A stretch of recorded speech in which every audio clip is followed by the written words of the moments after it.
Bienvenue sur le plateau des 24 heures chrono de l'International. Nous sommes en direct des studios de TV5 Monde et nous partons à Beyrouth, la capitale du Liban, un pays qui compte près de 4 millions d'habitants. Le pays est situé entre Israël et la Syrie, ce qui l'introduit encore aujourd'hui dans une situation géopolitique complexe, et la crise syrienne continue d'avoir un impact négatif sur son économie. Cependant, le Liban regorge de nombreux atouts, à commencer par sa beauté, sa gastronomie, ses sites culturels, mais aussi sa jeunesse, ce qui redonne une perspective en matière d'économie. Pour débuter cette émission, j'ai le plaisir d'avoir à mes côtés Philippe Aziz. Vous êtes conseiller juridique à Banta Pharmacie Industrie. Bonjour. Également à mes côtés, Christelle Commer. Vous êtes étudiante en sciences politiques à Paris et vous étiez également étudiante à l'Université américaine de Beyrouth. Bonjour. Bonjour. Également à mes côtés, Antoine Elkouri. Bonjour. Bonjour. Vous êtes consultant en communication et développement d'affaires. Et enfin, avec moi, Ziad Baye. Bonjour. Bonjour. Vous êtes opticien lunetier à l'IFRA et donc vous avez votre entreprise au Liban, installée à Beyrouth. Enfin, à mes côtés, j'ai également le plaisir d'avoir Christiane Kammerman. Bonjour. Bonjour. Vous êtes sénateur représentant les Français établis hors de France. Vous faites partie de la Commission des Affaires étrangères, de la Défense et des Armées. Et vous êtes également vice-présidente aux droits des femmes au Sénat. Avant de débuter cette émission, vous pouvez nous suivre sur le site des 24 heures chrono de l'International. Les internautes peuvent déposer et réagir en posant des questions sur le petit bouton en bas à gauche sur votre écran. Tout d'abord, on va faire un point sur la situation française au Liban. Christiane Kammerman, est-ce que vous pouvez nous dire combien de Français sont installés au Liban ? Alors, madame, d'abord, merci de ce que vous avez dit au début sur le Liban. Et je suis tout à fait d'accord avec tout ce que vous avez dit. Et nous pourrons en dire encore bien davantage. On va développer. En ce qui concerne les Français, nous avons 22 376 Français inscrits au Consulat général de France, qui sont établis au Liban.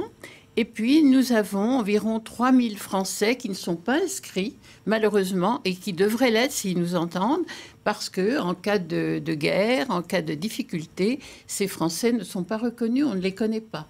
Lorsqu'on les connaît, à ce moment-là, on peut les appeler. Et il y a une organisation extrêmement bonne faite par le Consulat général de France pour réunir tous les Français en cas de difficulté. Et puis, vous avez 80% du chiffre que je vous ai donné qui est franco-libanais. Donc, c'est pour vous dire que presque tous les Français sont franco-libanais. C'est assez représentatif. Il n'y a que moi autour ici de cette qui table. suis Voilà. vraiment... Voilà. Je me permets juste de vous couper la parole pour rebondir à ce que vous avez dit. C'est que, preuve à l'appui, c'est que malheureusement, lors de l'attaque israélienne sur le Liban en 2006, ma famille a été contactée par l'ambassade de France à Beyrouth pour les faire rapatrier. Elle a été rapatriée. Donc, parce que voilà, Oui. c'est Alors, très important d'être inscrit. on peut ajouter que la France s'est très bien comportée. Elle a toujours été présente pour rapatrier, aider les Français en difficulté durant cette horrible guerre qui était la guerre des autres. Enfin, ça, on ne va pas en parler maintenant. Alors justement, on va faire il faut quand même le dire. On va faire un petit point sur la situation politique du pays. Donc, le Liban est resté 2 ans sans président. En octobre dernier, Michel Aoun a été élu président du Liban par un vote du Parlement.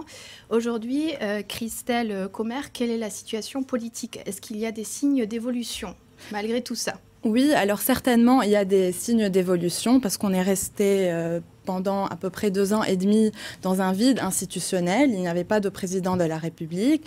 Et là, récemment, on ressent une reprise des institutions libanaises qui commencent à fonctionner et on voit l'impact sur l'économie. On va avoir l'occasion d'en parler plus tard. Et ce qu'il faut savoir, c'est que la position géopolitique du Liban est un peu complexe dans la région. C'est un petit pays de 4,5 millions d'habitants qui est au centre de toutes les tensions politiques qui existent. Et la crise la plus récente, c'est la crise syrienne, notamment avec l'afflux des 1,5 million de réfugiés syriens, en plus des 500 000 Palestiniens. Philippe Aziz, est-ce qu'il y a un impact de cette crise syrienne sur l'économie? Bien sûr, c'est une pression supplémentaire sur l'économie en termes d'utilisation des infrastructures, en termes de pression démographique. Déjà, les embouteillages se font sentir à Beyrouth. C'est quasiment 24 heures sur 24. Il n'y a plus d'heures de pointe à Beyrouth. C'est tout le temps des embouteillages. Il y a pratiquement 100 000 voitures qui sont venues, qui sont rentrées de par la frontière syrienne depuis 2011. Au début. Mis à part ça, en termes d'emploi et de chômage, les Syriens qui sont là sont en train de travailler. Et sur le plan pratique, sur le plan humain, on ne peut pas leur dire de ne pas travailler. Ils doivent subsister, ils doivent vivre, ils sont en détresse. Mais par contre, ça enlève des opportunités pour la main-d'œuvre libanaise. Donc, on a un taux de chômage qui touche les 25% maintenant, ce qui est extrêmement élevé, qu'on n'avait jamais eu avant. Oui. Moi, je voudrais ajouter, madame, que ce qu'a fait le général Aoun en allant en Arabie Saoudite, puisque nous parlions un peu de la sécurité en même temps, il faut le dire, il vient de rentrer et il a réussi à obtenir que les choses s'arrangent et que le ministre des Affaires étrangères d'Arabie Saoudite vienne rendre visite au Liban au ministre des Affaires étrangères, M. Hariri, qui va lui-même aller en Arabie. Je crois que c'est un grand pas en avant pour la stabilité du Liban. Donc, on va continuer à parler d'ouverture économique. Merci, Christiane Kamerman. Vous nous quittez pour l'instant, mais vous allez... on se retrouve juste après pour parler de vie au quotidien.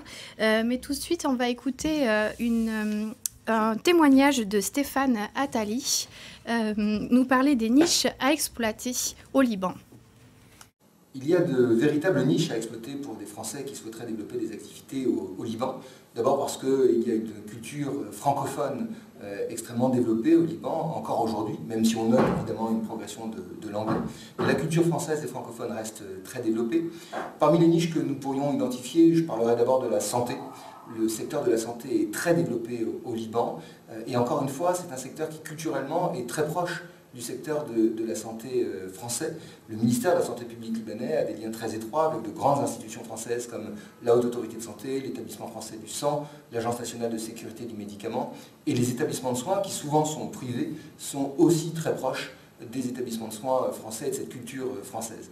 Le deuxième secteur dont nous pourrions parler, c'est le secteur de la gastronomie, évidemment. C'est un lien éternel entre les Français et les Libanais. Il y a de grands salons, comme le salon Horeca, auquel le MEREF, la Chambre de commerce française au Liban, participe très activement en créant chaque année le pavillon France, en partenariat évidemment avec l'ambassade de France et Business France, et qui permet d'accueillir des entreprises françaises qui chercheraient justement à venir explorer le terrain libanais et à partir du Liban, l'ensemble de la région. Et puis le troisième secteur qui est extrêmement dynamique au Liban, c'est le secteur de la création d'entreprises et surtout le secteur du digital, du numérique. Parce que la Banque du Liban a mis en place une politique extrêmement dynamique pour promouvoir la création d'entreprises, notamment dans le secteur du digital, grâce à une directive qui permet de couvrir une très grande partie des investissements dans les startups. Christelle Commer, on vient d'entendre plusieurs secteurs porteurs qui viennent d'être énumérés. Il y a aussi un boom des startups. Tout à fait, Monsieur Attali en a parlé, c'est très important. Hein. On voit que la Banque centrale libanaise fait beaucoup d'efforts pour investir dans ce secteur-là, qui est surtout l'économie de la connaissance et du savoir. Et donc récemment, en 2013, il y a une circulaire, la circulaire 331, qui a été lancée justement pour mettre à disposition un fonds de 400 millions de dollars pour les investisseurs qui voudraient aller vers le numérique. C'est aussi une initiative pour contrer la fuite des cerveaux qu'il y a aujourd'hui au Liban. La jeunesse qui est surdiplômée, on va essayer de les laisser sur place. Ziad Baye, vous êtes entrepreneur. Alors, au niveau économie, il faut savoir aussi, c'est que le Liban, tout n'est pas rose non plus. C'est un petit marché, ça reste un petit marché. Et aujourd'hui, la fermeture de la frontière syrienne à cause de la guerre en Syrie depuis maintenant 5 ans pèse très très lourd sur l'économie, sur le commerce libanais. Étant petit, on a besoin d'exporter nos marchandises, on a besoin d'exporter tous les produits justement commerciaux entre le Liban et le reste, notamment les autres pays arabes. Et avant, ça se faisait par la frontière syrienne. Aujourd'hui, on a des difficultés pour exporter tout ça. En revanche, Philippe Aziz, créer une entreprise sur place, ce n'est pas très compliqué. Non, c'est relativement facile. Il vous faut une semaine pour créer une entreprise, pour constituer le capital. Et il faut, notamment pour 2 sociétés, la SARL et la SA, il faut un minimum de 20 000 € pour constituer une SA et 3 000 € pour constituer une SARL. Et en une semaine, avec les charges d'avocat et les frais de constitution qui sont de l'ordre de 2 à 3 000 € maximum, vous avez une société prête à fonctionner. Je rebondis sur ce que M. Baillet a dit. Le marché est certes petit, mais il est extrêmement dynamique. La rotation qu'il y a sur le marché libanais est rapide. Il y a des lois qui poussent à l'investissement aussi. Des lois qui poussent à l'investissement. En fait, l'investissement est favorisé au Liban dans l'aspect légal et dans l'aspect fiscal. Donc, la fiscalité est relativement légère. Donc, la TVA, elle est de 10%, donc moitié moins qu'en France. L'impôt sur le bénéfice des sociétés est de 15%. Il n'y a pas toutes les restrictions et toutes les contraintes qu'il peut y avoir dans un système fiscal plus développé, plus sévère, je dirais. Et comme l'a dit donc Maître Aziz, les formalités ne sont pas difficiles. Donc, il y a surtout une liberté extraordinaire dans l'économie libanaise. C'est vraiment l'économie de la libre entreprise et de la liberté de marché. C'est-à-dire que vous avez toute la possibilité et la liberté de rapatrier votre argent là où vous êtes, et ce, contrairement à pas mal de pays arabes, notamment les pays nord-africains. Vous avez aussi une liberté de circulation de devises. Vous pouvez, le Liban a une livre libanaise, c'est une monnaie qui est indexée sur le dollar, et vous pouvez négocier en dollars et en livres libanaises également. Alors, on va continuer à parler d'économie, mais tout de suite, je vous invite à écouter Natasha Holz nous parler de ses conseils pour s'installer au Liban. Aussi, je pense, pour réussir au Liban, je vous conseille d'avoir un grand piston, de connaître des gens bien placés qui peuvent vous introduire facilement. Parce que tout se passe comme ça. Au Liban, c'est une société qui marche par clan, par relation et par religion, bien sûr. Un grand piston, vous n'êtes pas d'accord? Non, je ne suis pas d'accord. Au Liban, comme sur d'autres marchés, bon, j'ai eu l'opportunité d'exercer et de travailler sur un grand nombre de marchés. Le réseau est très important. On a le réseau, on avance rapidement. On n'a pas le réseau, on se bagarre, et on arrive difficilement. Mais par contre, pour ce qui est des pistons, je pense... Enfin, il y a des cas, certes, mais là, on parle de piston dans le sens péjoratif du terme, possible. Hein. Je ne sais pas ce que vous voulez dire. Oui, pour moi, un piston, c'est toujours péjoratif. Pas spécialement, parce que comme vous l'avez dit, en rentrant dans un réseau, d'ailleurs, ça marche aussi en France. C'est de la recommandation, c'est plus du piston. Voilà.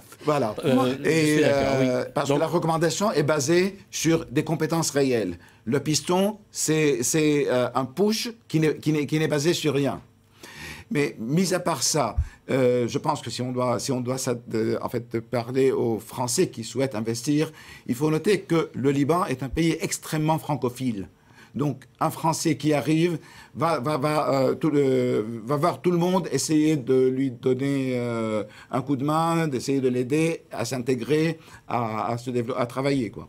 Christelle Commer. Oui, je pense que ce qu'a voulu dire Madame Holt, c'est quand même d'avoir une connaissance du milieu dans lequel on veut exploiter ou investir, etc. Et c'est très important au Liban comme dans d'autres pays.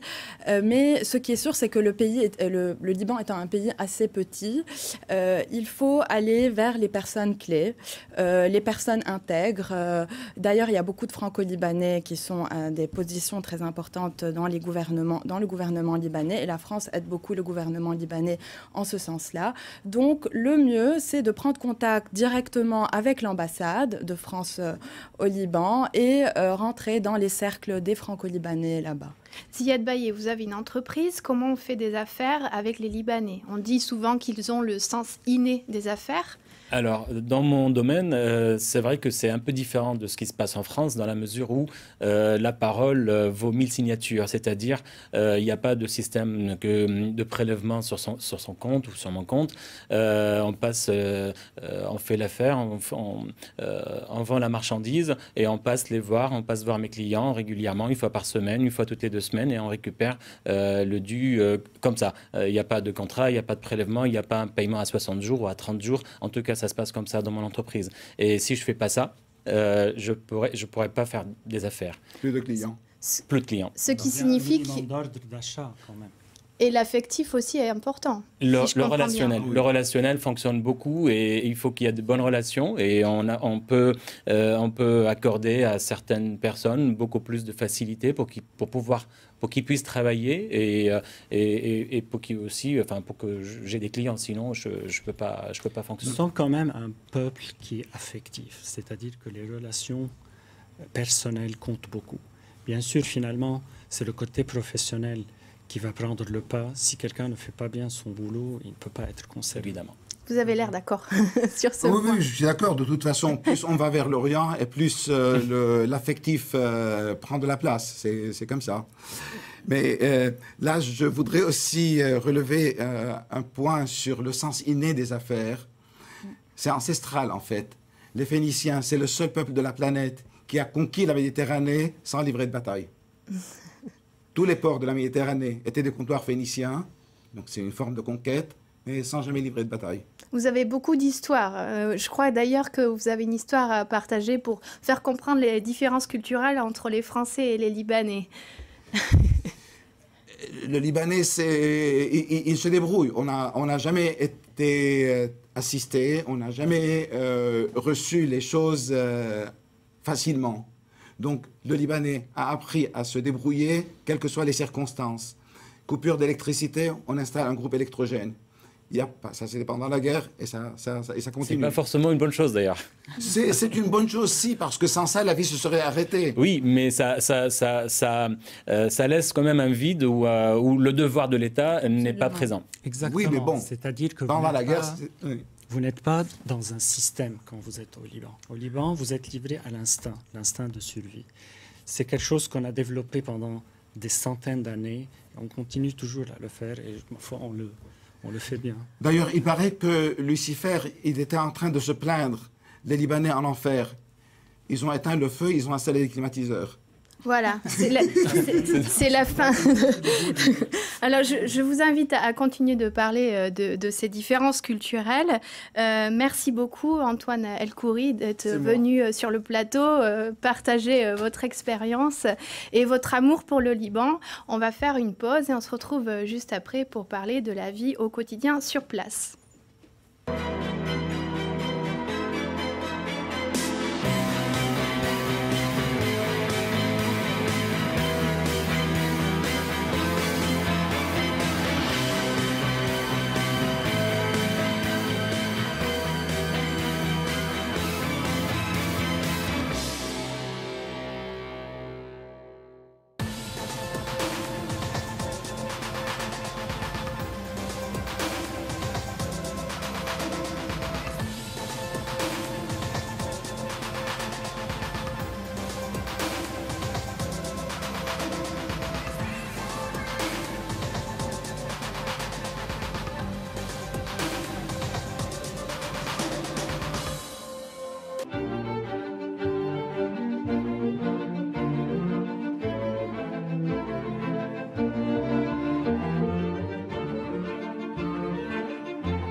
retour sur le plateau des 24 heures chrono de l'International. Nous sommes en direct des studios de TV5 Monde et nous parlons de Beyrouth, la capitale du Liban.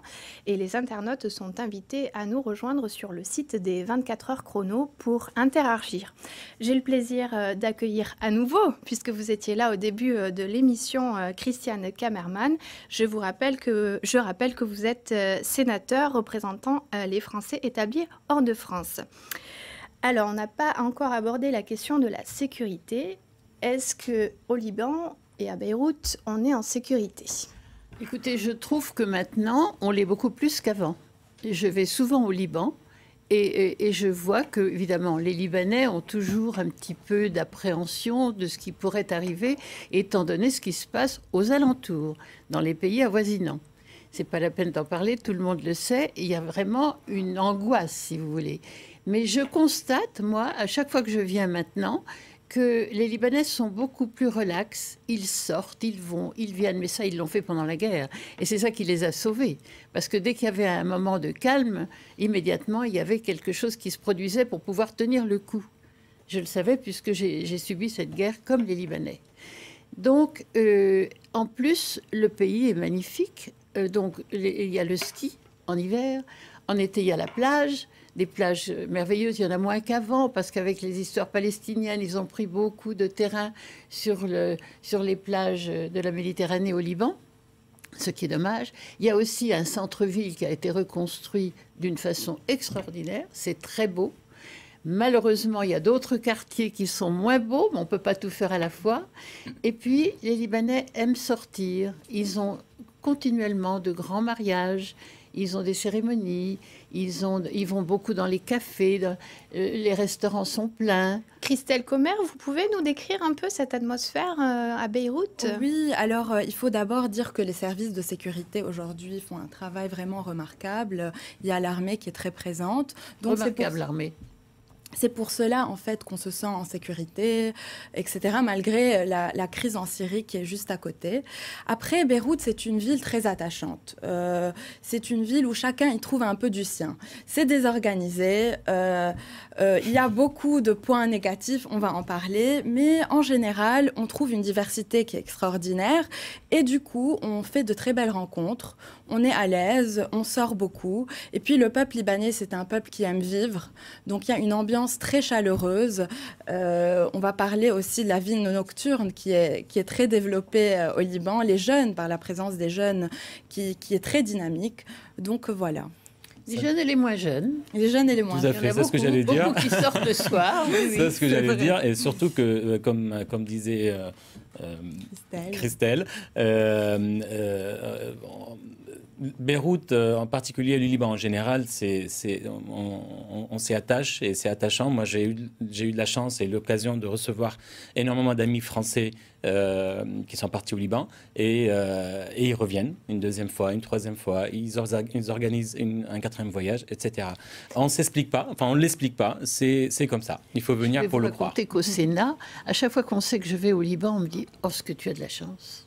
Alors, ça veut tout dire. Il n'y a pas que des points positifs. On va le voir. Les points négatifs. On va le voir dans une vidéo qui nous a été envoyée par Anne Gohanvec. Elle nous parle des points noirs à Beyrouth.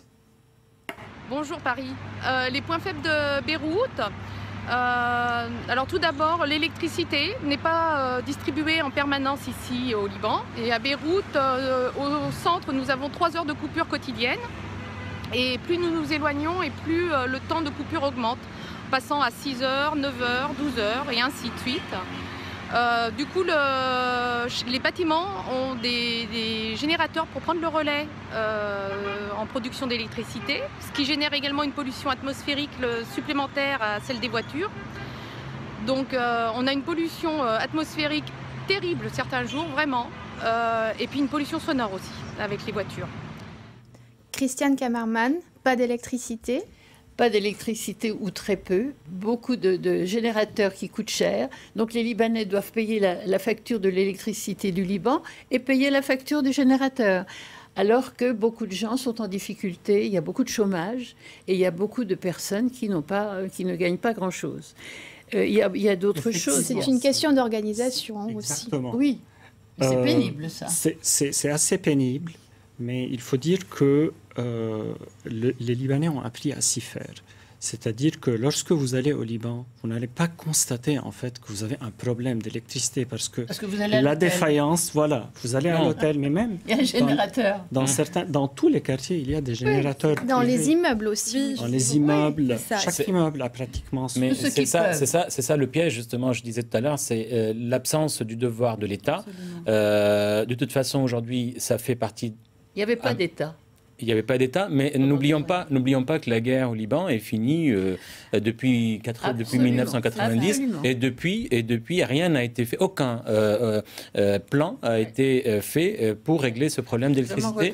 D'où le point négatif, le point noir du Liban, c'est la corruption, c'est chacun veut sa part du gâteau et tant que le part du gâteau n'est pas distribué, il n'y aura jamais d'électricité au Liban.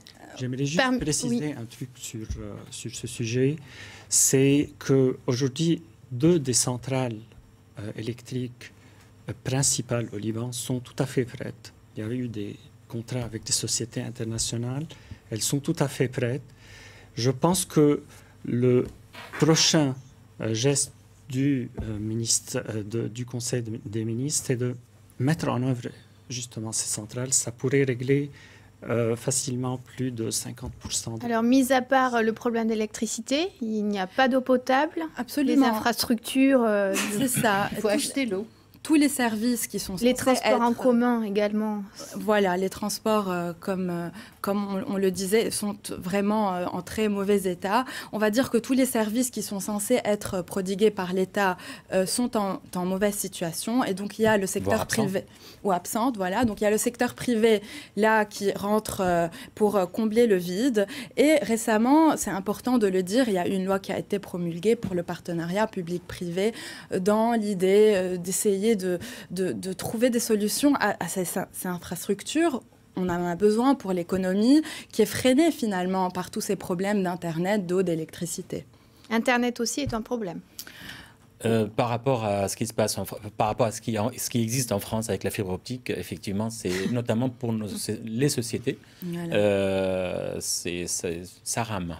Et un point noir en plus, c'est la pollution. Je crois qu'il faut évoquer la question des ordures ménagères.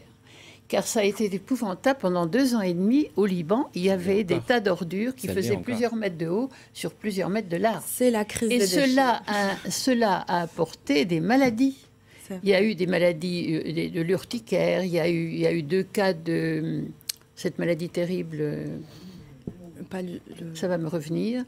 Et aussi, si vous voulez, alors après ça, il y a eu ça a été, on a arrêté, on a enlevé ces ordures. Je ne veux pas dire comment et où parce que c'est pas non plus très bien. Et ensuite, ça a recommencé. Et aux côtés de l'aéroport, il y a beaucoup d'ordures et qui font 9 mètres de haut. Ça attire des Groenland et des oiseaux de mer, et c'est très dangereux pour les avions. Alors donc là maintenant, il y a un danger réel pour le Liban et ils sont en train de se pencher là-dessus d'une façon extrêmement sérieuse. C'est vrai, ces affaires-là sont des catastrophes sanitaires incroyables, mais surtout, ça pointe du doigt la corruption qui existe dans ce pays. Alors, elle existe où? C'est une corruption qui vient du haut. Donc, c'est des élites politiques qui puisent dans les secteurs, on va dire, très importants de l'État pour enflouer les caisses des partis politiques, etc. Et donc, ils se mettent d'accord. D'ailleurs, ils étaient appelés par le président Fouad Echeb comme les fromagistes qui, voilà, vont couper le gâteau entre eux et se diviser le gâteau. Ziad Baye, il y a une possibilité de contourner cette corruption tout de même. Alors, c'est du vécu, notamment quand on a affaire à remplir des formulaires ou à payer ses impôts ou à payer par exemple la TVA dans mon entreprise depuis 2009.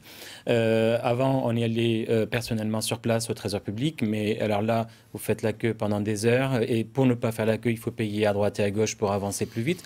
Il faut souvent payer au Liban pour pouvoir faire quelque chose. Tout à fait, mais une chose qui a été faite depuis quelques années, c'est qu'aujourd'hui, tout se fait par Internet et c'est un moyen de contourner justement cette corruption. Par exemple, je paye ma TVA sur Internet, je paye mes impôts sur Internet, je paye les charges sur salaire sur Internet et ça facilite énormément les choses. Peut-être c'est pas grand-chose, ce n'est qu'un début, mais c'est peut-être un moyen de contourner cette corruption. Alors, mais, pardon, permettez-moi de rajouter une chose, mais la corruption, alors là c'est la corruption dont je parlais, payée à droite et à gauche, c'est pour les gens qui sont sur place, mais la corruption qui fait du mal au Liban, c'est au niveau politique. Tous nos hommes politiques, moi je dirais tous, sans exception, sont corrompus jusqu'à l'os. Et aujourd'hui, tant qu'on ne règle pas ce problème, il n'y aura pas d'électricité au Liban, les ordures ménagères ne se régleront pas parce que chacun veut sa part du gâteau. Et je rajoute tous. Il y a également un point très important au Liban, c'est la religion, qu'on n'a toujours pas eu le temps d'évoquer. Je vous propose d'écouter Michael Vallée à ce sujet. Ils sont très croyants. Alors ça, c'est quelque chose qu'on a perdu en France. Ils ont une vie spirituelle assez importante, assez riche. Tous les dimanches, ils vont à la messe, pour ce qui est des chrétiens, et ils se retrouvent ici. Les prêtres ici sont un petit peu comme des rockstars, c'est-à-dire qu'ils ont leurs propres émissions de télé. J'ai découvert un jeu comme Question pour un champion avec un prêtre et une bonne sœur à la télévision libanaise. Vous allez dans leurs églises, ils sont équipés de régies vidéo avec des écrans géants, des orchestres. C'est impressionnant à voir, il faut voir ça. Christelle Commer, les prêtres sont comme des rockstars. Alors, il faut dire que la religion est un élément structurant de la société libanaise. Elle est organisée autour d'institutions religieuses. Donc, les écoles sont souvent religieuses. Voilà, les ONG, les organisations de bienfaisance, etc. Donc, c'est vrai que le poids des traditions est important. Et l'ordre de Malte, très important. L'ordre de Malte aussi a une présence très importante. En quoi le poids des traditions est visible au quotidien ? Alors, comme je le disais, on le voit dans l'identité des Libanais. Comment est-ce qu'ils se présentent ? On va voir des croix un peu partout, des images de saints un peu partout. Et c'est la même chose chez les musulmans. Mais bien qu'on puisse trouver entre eux un respect mutuel, c'est beau à voir. Je voulais juste ajouter une chose à ce sujet. J'ai l'impression qu'au Liban, il y a une culture religieuse, mais elle est plutôt liturgique. C'est-à-dire que les choses se font d'une façon ostensible. Vous avez de longues messes, vous avez de longues prières, et c'est juste que c'est dans un aspect dans la tradition libanaise. Moi, je voudrais dire, madame, que ce qu'il y a de merveilleux au Liban, c'est que et musulmans et chrétiens croient en la Vierge. Et ils ont vraiment une adoration pour la Vierge en même temps. Et ça, je trouve que c'est merveilleux comme réussite, parce que tout le monde sait qu'au moment de la guerre, malheureusement, cette guerre, souvent il y avait musulmans contre chrétiens, hélas. Mais tout ça semble s'être rétabli. On va du bon côté. Absolument. Et surtout, je crois que la Sainte Vierge fait quelque chose. Mais il y a plusieurs sociétés libanaises dans tous les cas. Je veux rajouter une chose, c'est que ça dépend où vous vous trouvez au Liban. Vous avez des villes à majorité chrétienne et des villes à majorité musulmane, et éventuellement également des villages.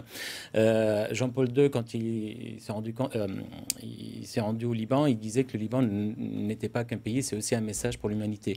Et je l'ai compris tardivement, à savoir que le musulman du Liban, il est différent du musulman d'autres pays arabes, parce qu'il est habitué à voir des chrétiens, il est habitué à voir des églises, et surtout il est habitué à vivre nos fêtes chrétiennes avec nous, à savoir Noël, le 15 août, etc. Le chrétien du Liban, il est également différent du chrétien d'Europe ou de la France, parce qu'il est également habitué à voir des musulmans, et il est habitué à écouter le minaret, il partage les repas de Ramadan, et c'est naturel. Et c'est vraiment cette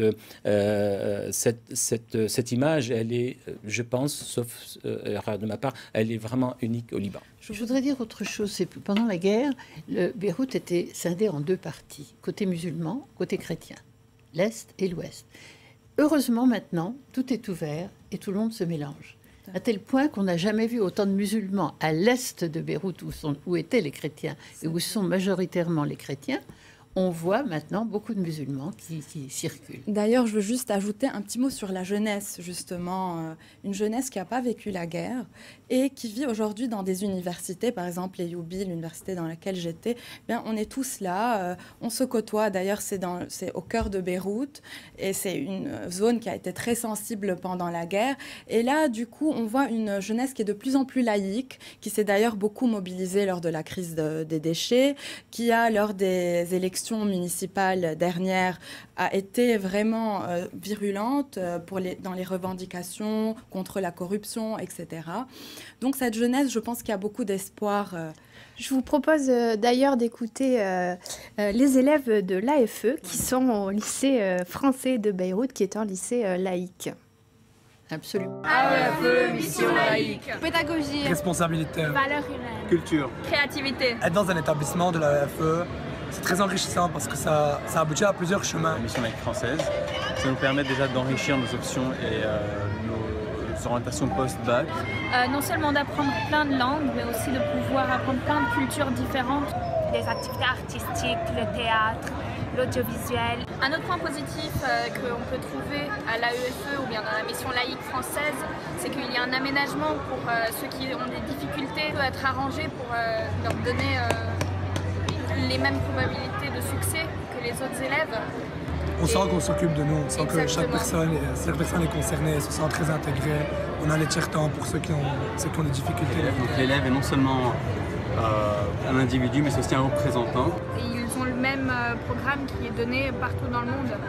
D'être initié à des activités qui nous poussent au travail d'équipe et à la solidarité, à travailler ensemble. On a aussi la chance de s'engager dans la communauté et à travers des actions citoyennes. Voilà, je voulais juste dire une chose sur ce sujet. Le fractionnement dans la société libanaise n'est pas vertical, il est aussi horizontalement. Ce n'est pas une question de religion. D'ailleurs, la guerre elle-même n'était pas une question de religion. Ce n'était pas une guerre religieuse. La religion a été instrumentalisée au Liban. Tout dépend en fait de la famille qui nous élève, de l'école justement qui nous éduque et de l'environnement social dans lequel on évolue. Alors justement, le lycée français de Beyrouth, Christiane Kamerman, est laïque, alors que les écoles sont religieuses au Liban. L'école religieuse, oui, certainement. Alors, cette question d'école française au Liban, c'est notre fierté en France. Il y a 46 établissements. Il y en a, dans aucun autre pays, il y en a autant. C'est merveilleux. Il y en a 6 qui sont conventionnés. Et la France a donné plus d'1 million de francs, 1 500 000 à peu près d'euros, pardon. On n'est plus aux francs, on est aux euros depuis longtemps. Et donc, il y a un très grand nombre d'enfants qui ont des bourses. Donc, c'est vraiment merveilleux. Puis, nous avons des écoles supérieures. L'université Saint-Joseph, qui est française, qui est merveilleuse, c'est l'école de médecine. Il y a l'école des ingénieurs, qui est aussi merveilleuse, qui est française. Et puis, vous avez entendu tout à l'heure M. Attali parler d'école des affaires. Et ça aussi, c'est une école française. Ce sont des écoles remarquables et on est, comme je vous le dis encore, madame, c'est très important, très fiers de notre présence au Liban. Ziad Baye, vous avez vos enfants à l'école. J'ai mes enfants donc au lycée français et ma fille depuis la rentrée de septembre, elle est installée à Paris et elle a été donc à la Sorbonne, elle fait une licence à la Sorbonne et quand ils ont su qu'elle venait du Liban et spécialement du lycée franco-libanais, on lui a tout de suite dit le niveau anglais au Liban, il est tel parce qu'elle fait une licence dans le monde anglophone, c'est même pas la peine de faire le moindre examen, on connaît votre niveau. Oui, il n'y a pas le niveau anglais seulement, il y a le niveau français. Tout à fait. C'est ça qui est le plus important. De dire. Vous étiez étudiante. Tout à fait, ça me fait plaisir de les écouter. Je pense que je remercie aujourd'hui mes parents d'avoir choisi le lycée français. Je pense que c'est une expérience à la fois culturelle très importante, mais aussi citoyenne. Les élections des délégués, la liberté qu'on avait, l'esprit critique qu'on devait développer. ce sont des choses qui vraiment n'ont pas de prix aujourd'hui dans le monde arabe quand on voit toutes les transformations qui existent. Et surtout, on côtoie des étudiants, mais de partout, du Liban. Et ça, c'est une grande richesse. Moi, mes amis vraiment viennent un peu de partout. Et bien sûr, l'anglais, on a parlé du niveau d'anglais. Le niveau de langue est très important.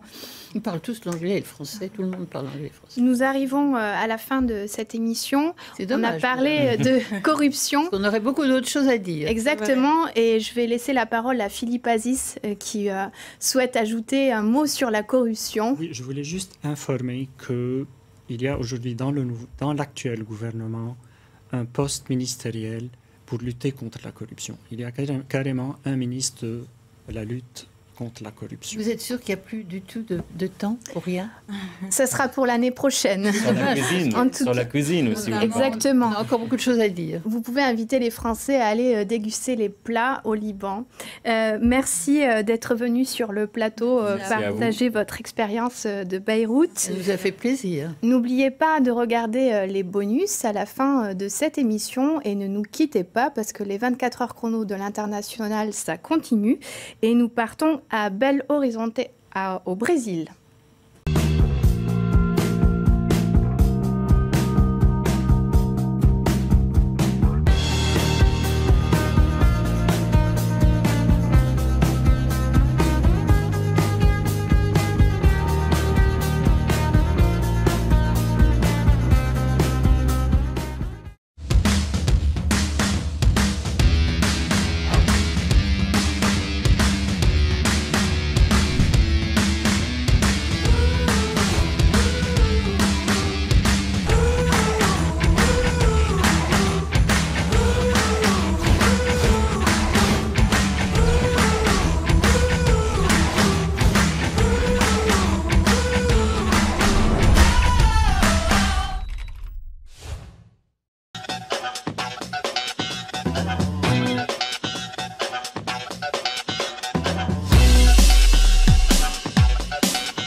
I can read and I can write.